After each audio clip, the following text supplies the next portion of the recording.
All right, so I like to start off every conversation with a snap, a one snap with two hands. Okay.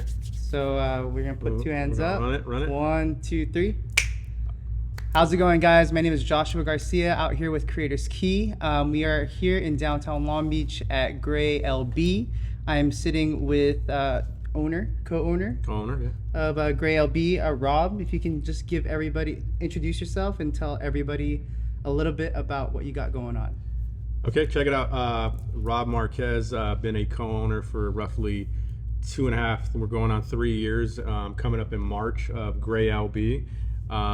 It's been definitely a ride. It's been definitely a journey over that time. I mean, we started the business 1 week before COVID hit, not even knowing what COVID was, or even, we heard about this thing that had 23 passengers off the coast in a boat, and we were like, oh, they got sick. Whoop, whoop.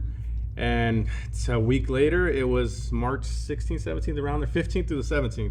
Yeah. Everything got shut down. And that's when I found myself at Smart and Final getting cans of beans and looking for toilet paper. But we all know how that played out for a few months, going on now for a couple of years. Just what we got going on here. It's a multi-purpose event space. GreyLB, anywhere from a wedding to a day party to a concert. And just, my personal drive behind this is, I wanted to curate a space that all walks of life can come to.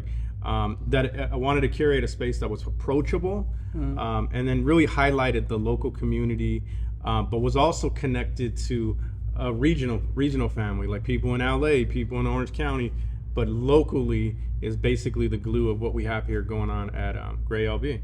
And what's nice is, since you're looking for LA, right, and also Orange County, like Long Beach is like that central kind of epicenter, man. It's definitely the epicenter, and even locally, and I've shared this with you a few times, like the whole Third and LB concept. Yeah. You know what I mean? That concept came from, we're in the center. We're in the center of downtown and the Arts District. Yeah. And both recognizably two different neighborhoods, two different subcultures of, like, you have the downtown, the business, the local businesses and whatnot, and the locals, and then you have the Arts District, which me and you both love. Like, coming from art and theater and music, it's just, how do we merge that? You know, and that's to your point, Orange County and LA being the center of that, but more centralized, being locally, we're at the center of it. So it's beautiful, man. And so going back, what was your initial thought, right? Because you said you opened up, you guys got everything down in a week before. What was the initial thought of that transition, right? So my background is music festivals and production. I've hopped around everywhere. So in the event industry, you work for different production companies, you work at different facilities. I was at the Pomona Fairplex for 3.5 years. Wow. I was running their operations for anything that came in as far as production. And then went to another company called Cora Events, which I love dearly to this day. I have a lot of friends that work there still. I worked there for the last couple of years post-COVID, doing, again, getting back into festivals and stuff. And it's just a beautiful thing. So when all that was in the background, I've been doing that, started having kids, and it was okay, I was on the road most of the time. I was on the road. We were I was at EDC for 30-something days, building it out. My daughter's just about to be born, and it's I go 30-something days at EDC. I come home for a day and a half, and then I go to San Francisco for 3 weeks. Wow. Come home a week before my daughter's born. So it was one of those things that okay, something had to change. I can't be on this rhythm of on the go. And after 16, 17 years at that time doing it, something had to change. So to answer your question, the initial process was okay, how can we do events locally? And then to even go further, how was that transition from, signing a lease to starting a business, having a plan, and then COVID hits. Yeah. Right? That transition. Wow. We were scared as hell, bro. Yeah. Scared as hell. I don't know what the hell. You start a business that's predicated on people gathering. Yeah. And the first thing to go was events. The first thing was we couldn't do things with people gathering. Yeah. So we pivoted to more of a photo video studio, that Studio range. space.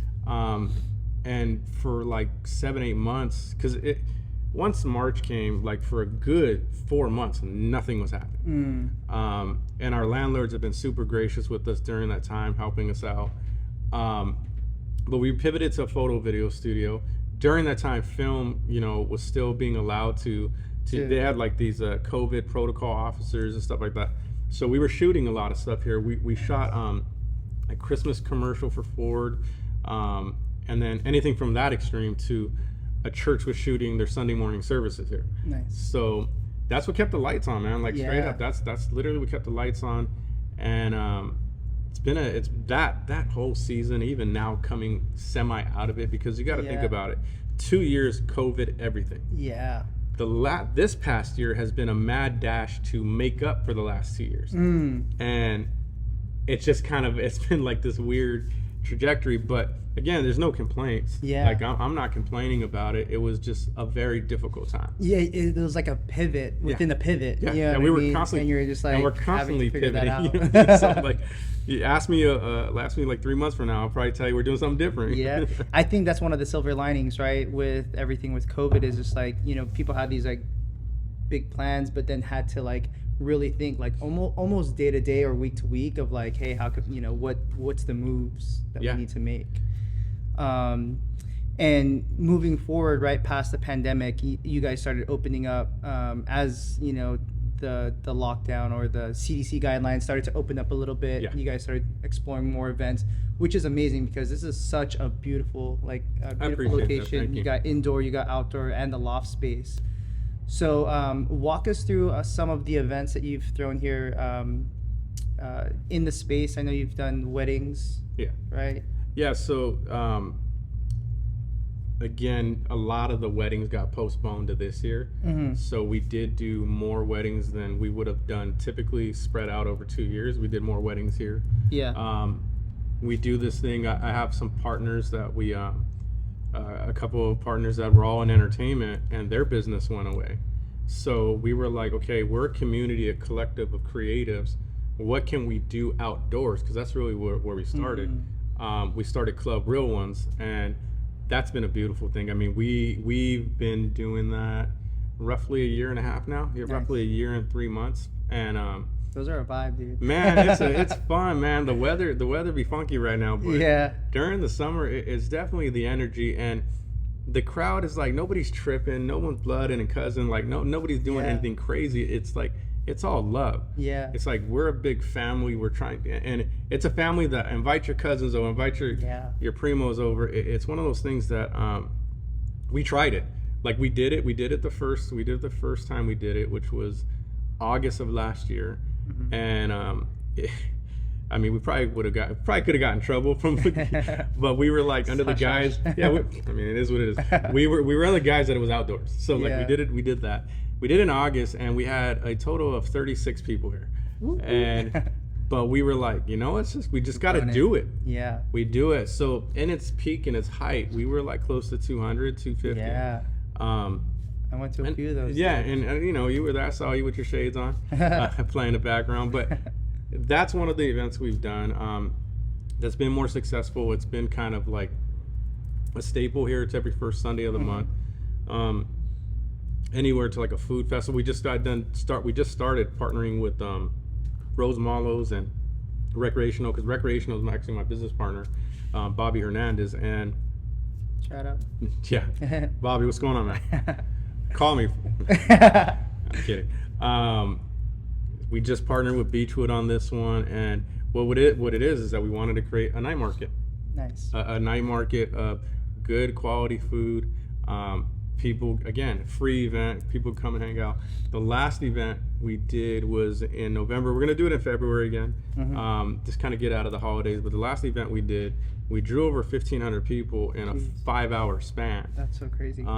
So there's definitely a need. Yeah. So there's definitely a need. So again, day party, night market, to art shows. We just did a Complex Con. We did some for Verdi and Friends, and We did a bunch of stuff for, like, it was a private dinner. Nice. And then, obviously the other stuff we're doing on in the city. So again, never a dull moment. I don't like it to be dull. So like to me, if this place is empty, it's not serving the community. So I want to make sure it's serving the community. Yeah. In whatever facet. And you know what's cool about it too is like you do a really good job of curating that, right? Because when we first met, like I remember you were painting that vision of like what you wanted it to look like. Yeah. And we fast forward to right now, and it's kind of you executed on that. Did you see that though? Did you, so from standing outside, like, did you see the early conversations we had? We had Secret Service, like if we were doing the Honda Disco, right? Yeah, that was one of the big events. That's actually one of where I met you. Yeah. Having those conversations, if fast forward, did you see that? Like, kind of, are you seeing that transpire a little bit? I'm playing it. Yeah, I'm interviewing you. No. That's kidding. I'm curious. Yeah, like, I'm in it, but I want to. Yeah, I've seen it happen. From what you had, your intentions moving forward from the Honda Disco conversation, like, till now, yes. You know what I mean? Man. And you kind of touched on, Club Real Ones, right? It's a Sunday day party. The vibes are right. Kind of like you said, like it's like a barbecue on a Sunday. Backyard barbecue house. People want to have a good time, listen to good music, and really just like get centered around the good music. And like all the DJs that you bring on, Prop, shout out to Prop. He gets the people. It's Prop, Ice, Mo, Bobito, like everybody in the collective family. There's so many names. I would be here all day naming everybody.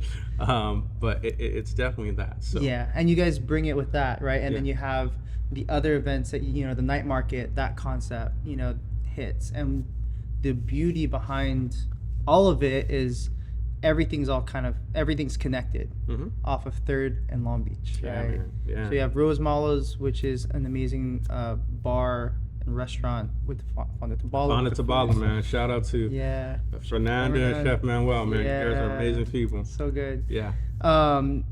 So to answer your question, very long-winded way to say that, but No, I appreciate it. I just, because when you're in it, I'm not really paying attention to the trajectory. I'm just like trying to survive. You're just in the go mode. No, but from what I've seen, that's why it's like it's so dope, and I love coming to the things that you're throwing. You know what I mean? Because it's just like it's a labor of love, and the love shows, right? From the entertainment down, right, or from just the people down, which is really cool. You've had some tattoo artist shows, which has been really amazing. That's been really cool. Like that's been really cool because that traditionally is not my element. Like I got a bazillion tattoos, but like there's a whole subculture of like tattoos, cars, and art.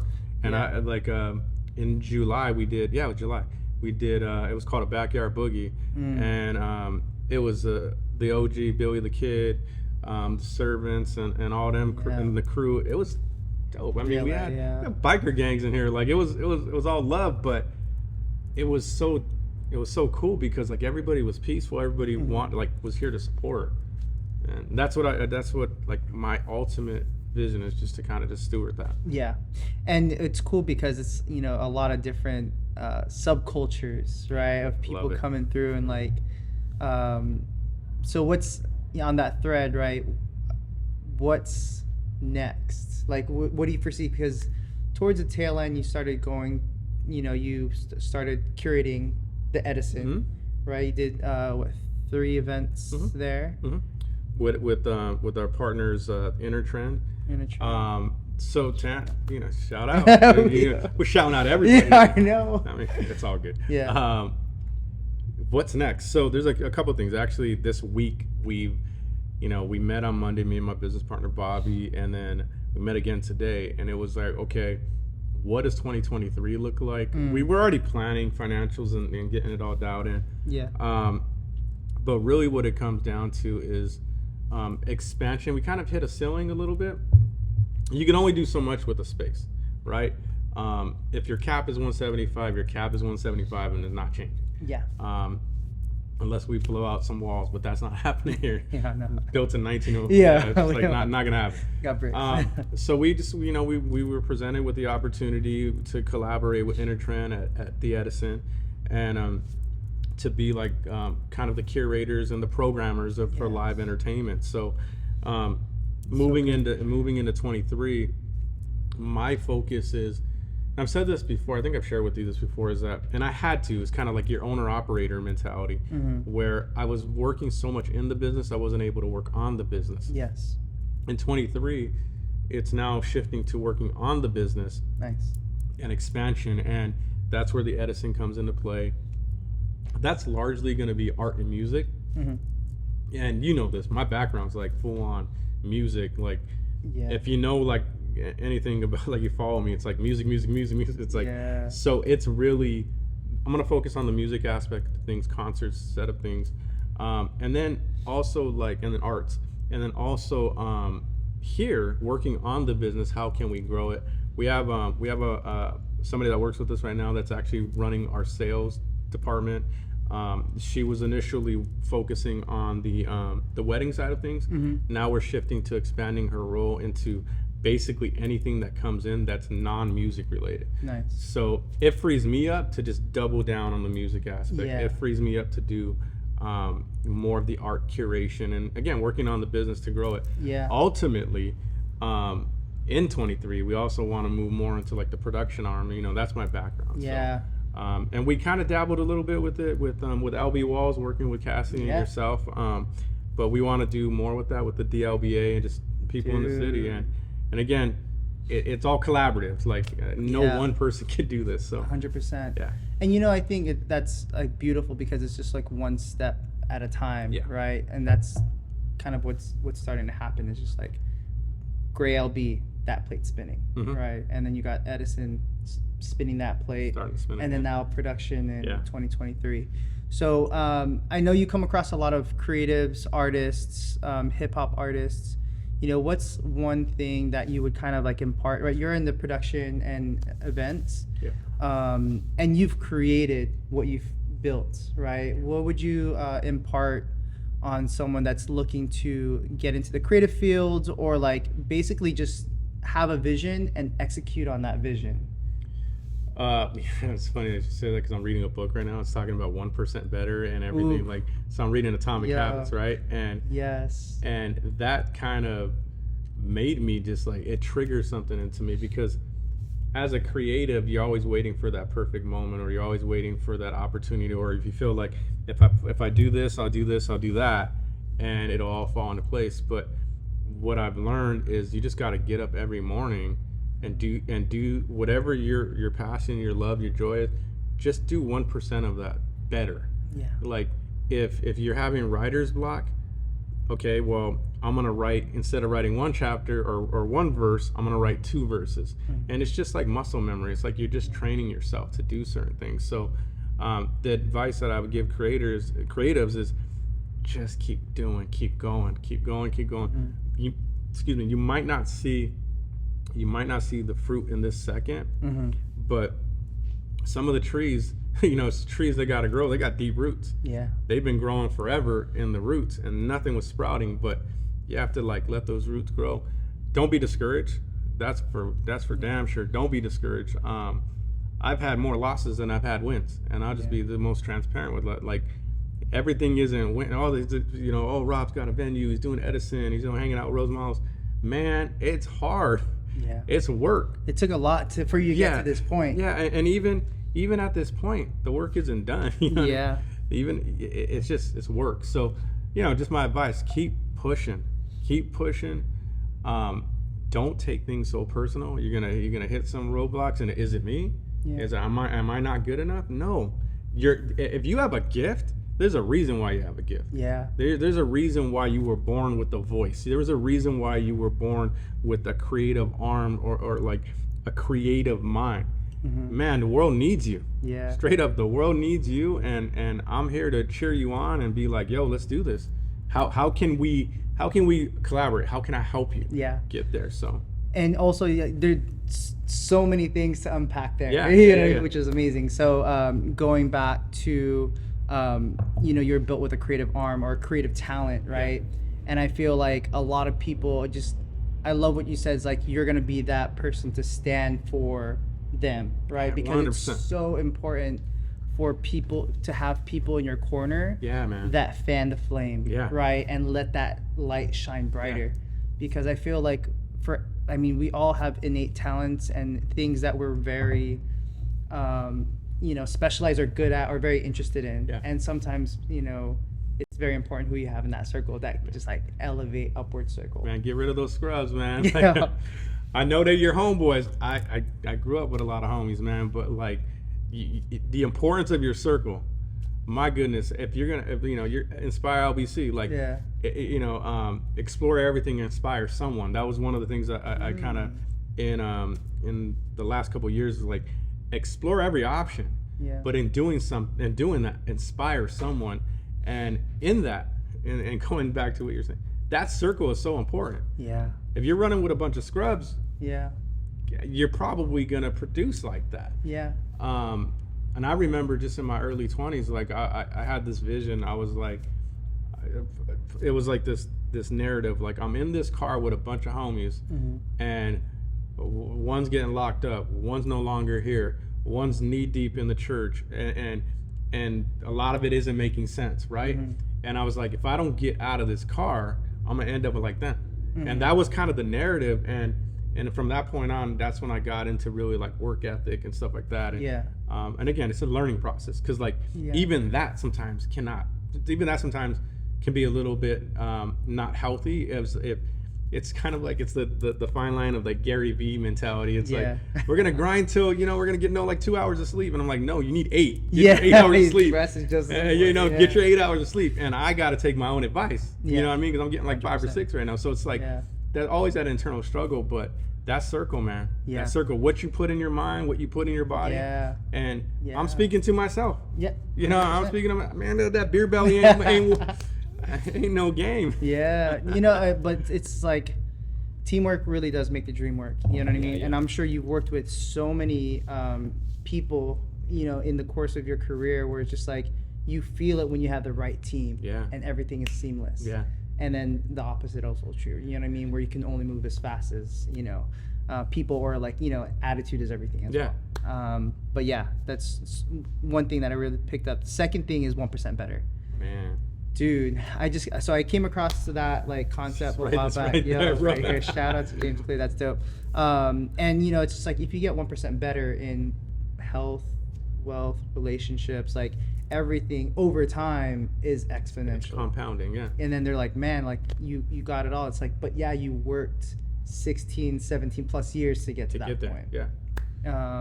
Was there any other nuggets of wisdom that you've kind of out of the book or out of? So I'm 28 pages in. So like I'm Okay. barely in it. And so just certain things that he's talking about, like how he got there. How he got in the first chapter. So we'll do it part 2, and I'll give you the rest of the feedback. Part 2, I'm down. I'm with it.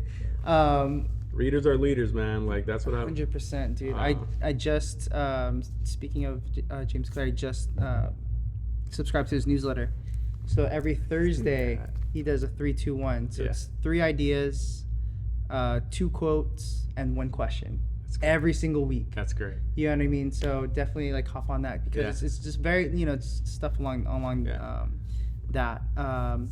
What else would you impart on like someone that's looking to make a splash in the scene? Because you definitely did that, right? In your craft. So I suffer from left brain fighting my right brain. So I got like a little bit of that administrative analytic type thing, data. And then I'm dealing with like, I just want to paint the town red, what I mean? Oh yeah. But you asked the question about making a splash. There really is no like secret formula to jumping in.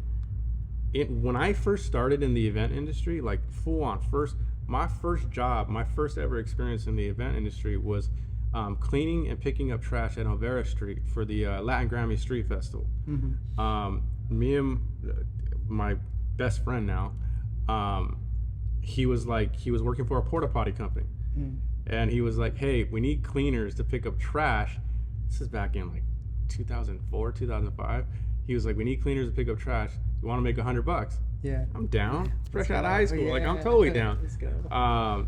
So it wasn't a splash. It was more of like, it was maneuvering. And what I did is like, I I could stay here and pick up trash all day long, and there's no disrespect. There's work to be made, money to be made. Yeah. But it was one of those things where I was like, I see those guys backstage with the walkie-talkies talking to the artists, and I'm like, I don't want to do that. Yeah. And it was just like maneuvering. Okay, I did this job. Who do I gotta connect with to do another job? And it goes back to, it's just the consistency. You're working the ground. You're working the ground. So that would be my advice. Like, just continue working the ground. And when opportunity hits, you'll know. Yeah. You'll know, and take it. Yeah. Go from there. Yeah, go from there for sure. And then figure out what what you want to do, or because like I'm sure, like, as you were in that moment cleaning, you saw that guy, you're like, and how do I be that? And how do I do that? Don't beat yourself up if you're young and you're creative and you're like, don't beat yourself up if you don't know what it is that you want to do. You have some time. It wasn't really until maybe about 5-6 years ago that I was like, this is what I want to do. As opposed to, like, I love events, but I love producing, I love creating something out of a blank canvas, but I was always utility. Meaning I could do production, I could do cleaning, I can do artist relations, marketing. It was all utility, right? Yeah. And it wasn't until like 5-6 years ago, it was like producer with music. And it was one of those things that, like, it took a minute. Yeah. And I would down myself, be like, man, like, what am I doing? I'm just doing, like, where am I going with this? Yeah. So that would be my advice. If, like, you're trying to figure this thing out, don't beat up yourself if you're not there yet. It takes time, just like everything just takes time. You're gonna brew, and you'll be fine. Yeah. All right, so you said something and it got caught off, but It's all good. when was that moment for you when you like accepted that producer role, right? Because, like, when you're like When getting down on when I stopped worrying about money. When I realized that my passion, if I were to do something that I was passionate about that wasn't related to a financial outcome, and I was gonna be okay, that's when it clicked. Yeah. Granted, a lot of times we do things because of our financial outcome. Yeah. Right. But I was in a position where, like, you couldn't pay me enough money to be happy. Yeah. Like, some of the jobs, I'm like, I'm not happy. Yeah. What makes you happy? Being creative, being a writer, being a producer, like, working with talent, in that creative aspect. And that was where it clicked for me. I was like, all right, I'm gonna do this, and I gotta be okay with it not making me money right now. Yeah. I gotta be, and that's hard. Yeah. That is so hard. But if you're young, look at the 3, 4, 6, 7, 8 years versus after that, you're set. Yeah. You know what I mean? That's what a lot of artists do.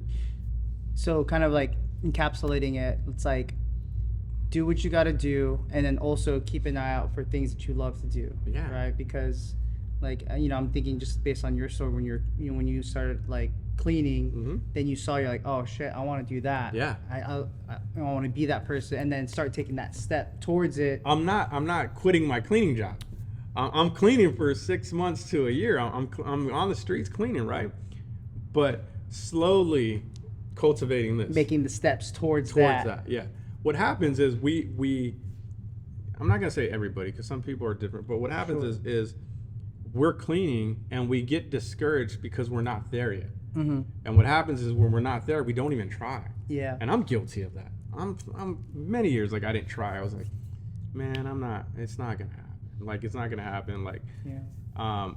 But it just was like opportunity, and, like, But just you it. did that 1%. You got it, and take the risk. You know what I mean? Yeah, that risk. 1% every day. The risk is worth it. Yeah, that's why, like, for me, dude, I always like be a rock for people. Yeah, man. When they share their goals, I'm like, fucking do it. And you are, bro. Like, whether it's on social, whether it's, the same person that you see on social is the same person sitting there. Hey, And it's refreshing, because people it's super refreshing. Even since the time I've met you, it's like Word. we didn't even know each other. You were already like rooting me on and cheering me. And I'm like, bro, we met like 3 seconds ago. And I'm like, that's the energy. We need more of you. You know what I mean? We need more. Likewise, bro. It's it's like I saw. It's like that's how we just vibed on that Yeah. frequency. You know what I mean? And it's just like we both had the drive, and we both have like these big goals of making the city move a certain way. Man, I want this city to win. Yo, Like, I want this city to win. I want Third and LB to win. We're gonna be the glue. Yeah. Like that's and I'm bringing all my friends with me. We all doing it. It's an upwards spiral. But isn't that beautiful though too? Like if I think about it, like all the people that are kind of in our circle or extended friends, they all got their own thing going on, but they're all like collectively, or we're all collectively building something. Yeah. And it's dope because you don't see that in other cities. No. Like, and I've been in other ecosystems, like, and again, not a knock at other cities. Sure. But to literally see that, like, we're doing Club Real Ones, we're hanging out at Rose Mallows, you got Tamale Festival going down. I mean, that's next level, bro. Yeah. It was all on a Sunday. It was like we were just going. It was crazy. But we were all doing something, and that's what it's about, man. Yeah. That's so beautiful. And it's cool because like we're all kind of intersecting, and like kind of like you said, everyone's building in their own kind of like facet or industry or whatever, and we're all weaving in and out of it. You know what I mean? We'll pop up to different events, like, yo, support you, let's go, and then vice versa. Yeah, and every time like you'll be like, oh, I was just at Beechwood walking by, and I'm like, pull on in, come, like, you know what I mean? Like, come through, let's slide through. You want to go grab a beer? Let's do this. Yeah. You know what I mean? Like it's that energy. And what's cool about it, like going into like, because for me it's all like, the more and more that I start following the curiosity of like culture and community, it's just like it's infectious, bro. Yeah. You know what I mean? Like when people see like just like 2 or 3 of us or even more of us together, and they're like, we're all just fucking vibing out, having a good time. Brother, yeah. That energy gets felt in different spots. Yeah. Like, oh shit, what's going on? Yeah, I mean, I got the property developers over there wanting to jump in. I was like,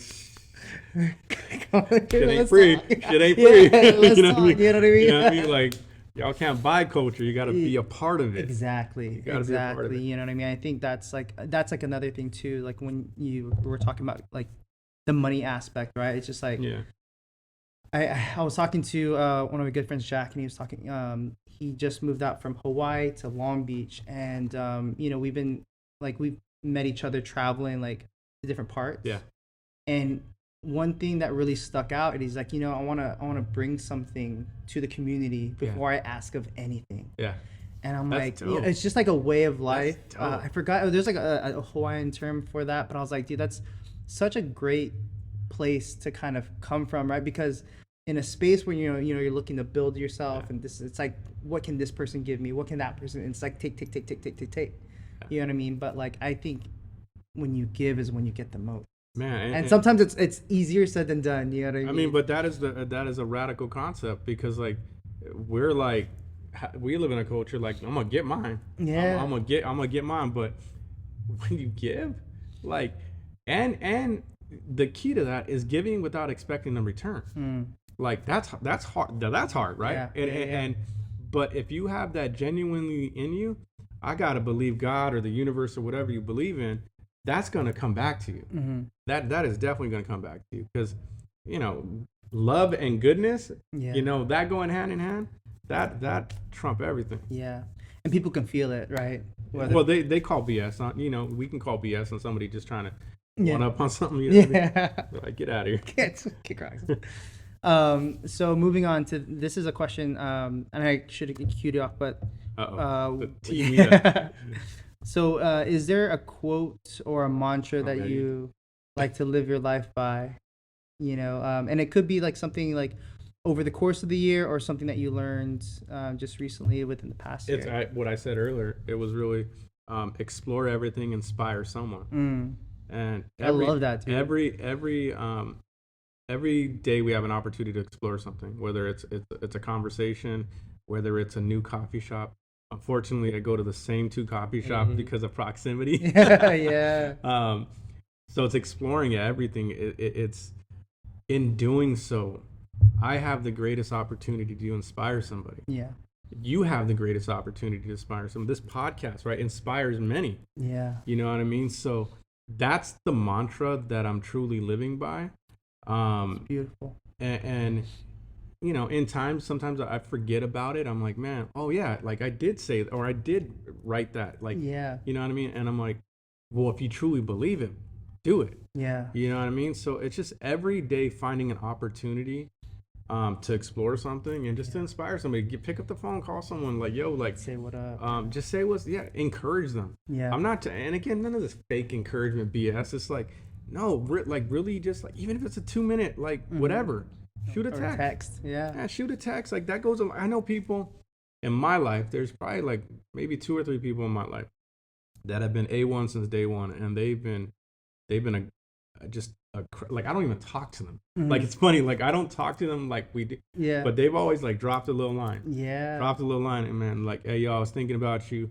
Wanted to hit you with this. One of my buddies, DeMyers, he moved to Texas. He'll still randomly hit me up. But like, I'm like, man, that's dope. Like, yeah, that's dope. And it changed the trajectory of my day. Yeah. And he's inspiring me. You know what I mean? So we have that opportunity to do that with the people we're around. And I get it. Like, we're in a season of acknowledging our mental health.